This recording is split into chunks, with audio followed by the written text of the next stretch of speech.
Hello दोस्तों, आज हम आपको विज्ञान कक्षा 10वीं के विज्ञान का अध्याय 5 के कुछ क्वेश्चनों के आंसर बता रहे हैं। आप हमारे चैनल साइंस हिंदी मैथमेटिक्स को सब्सक्राइब करें और क्वेश्चनों को ध्यान से सुनें। हम आपको आगे क्वेश्चन बता रहे हैं। पहला प्रश्न है, न्यूलैंड अष्टक नियम की क्या सीमा है।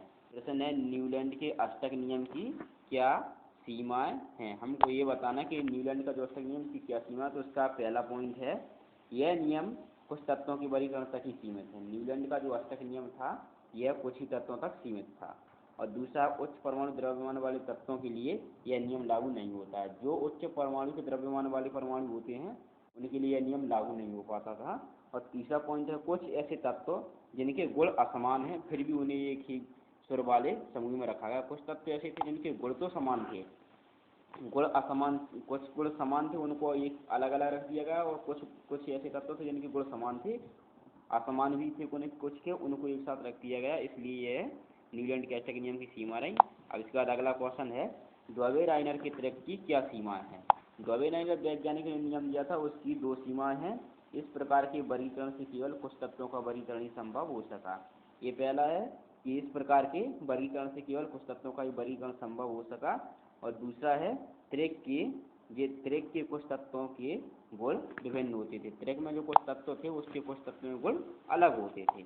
इसके बाद अगला है, तीसरा प्रश्न है, अगला, मेंडलीफ ने अपनी आवर्त सारणी तैयार करने के लिए कौन सा मापदंड अपनाया। मेंडलीफ जो वैज्ञानिक था उसने अपनी सारणी को बनाने के लिए एक मापदंड अपनाए थे। उसके 3 पॉइंट मुख्य रूप से हैं। पहला है, उन्होंने जितने भी तत्व थे उनको बढ़ते हुए परमाणु द्रव्यमान क्रम में सजाया। और दूसरा है, उन्होंने समान गुण वाले तत्वों को एक समूह में रखने का प्रयास किया। जो समान गुण वाले तत्व थे उनको उन्होंने एक ही समूह में रखने का प्रयास किया। और तीसरा है, तत्वों के हाइड्राइडों एवं ऑक्साइडों के अणु सूत्रों को एक आधारभूत गुण मानकर तत्वों का वर्गीकरण किया। जो तत्वों के हाइड्राइड और ऑक्साइड होते हैं इनको इन्होंने आधारभूत गुण माना और इसी हिसाब से इसका वर्गीकरण किया। अब अगला प्रश्न देखेंगे।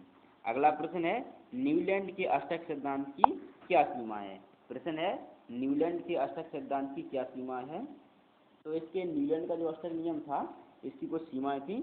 पहली है सीमा कि यह नियम केवल कैल्शियम तक के परमाणु भार वाले तत्वों को वर्गीकृत कर पाता है। मतलब सीधा बात इसमें ये लिख देंगे कि यह नियम केवल कैल्शियम तक ही लागू होता है, और ये बाद में लिखा, इसको वो लिखने की जरूरत नहीं है। और दूसरा है, न्यूलैंड ने माना कि केवल 56 तत्व ही संभव है, अन्य तत्वों का आविष्कार नहीं हो सकता।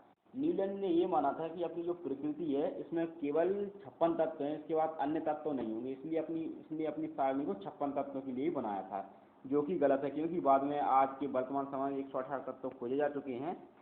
और तीसरा पॉइंट है, न्यूलैंड के अष्टक में कुछ ऐसे भी तत्व हैं जिनके गुणों में समानता नहीं पाई जाती है। न्यूलैंड के जो अष्टक नियम है इसमें कुछ तत्वों को ऐसे रखा गया जिनके गुणों में समानता नहीं है, और कुछ गुण ऐसे हैं जिनमें समानता होने के बाद भी उनको अलग अलग रखा गया। और ये नीचे लिखा, उदाहरण के लिए इसको छोड़ दो, इसकी जरूरत नहीं है। और इसके बाद अगला प्रश्न है, द्रव्य-राइनर के वर्गीकरण की क्या सीमाएं हैं।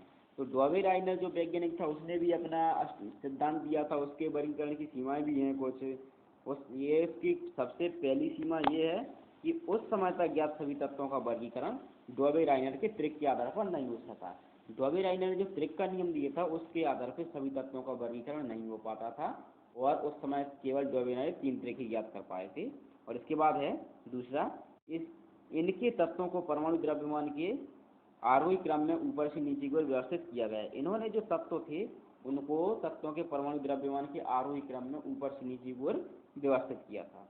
और तीसरा है, द्रव्य-राइनर केवल तीन तत्वों के त्रिक को उस समय पहचान सके थे। द्रव्य-राइनर जो थे वैज्ञानिक, उन्होंने केवल 3 तत्व ही ज्ञात कर पाए थे, 3 त्रिक ही ज्ञात कर पाए थे। ये चौथा त्रिक इन्होंने ज्ञात नहीं कर पाया था, इसलिए यह सिद्धांत अमान्य हो गया। और मतलब अमान्य नहीं हुआ, आगे इसको और नहीं बढ़ा सके।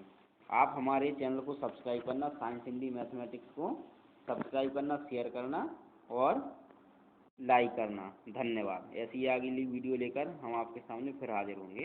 तब तक के लिए धन्यवाद।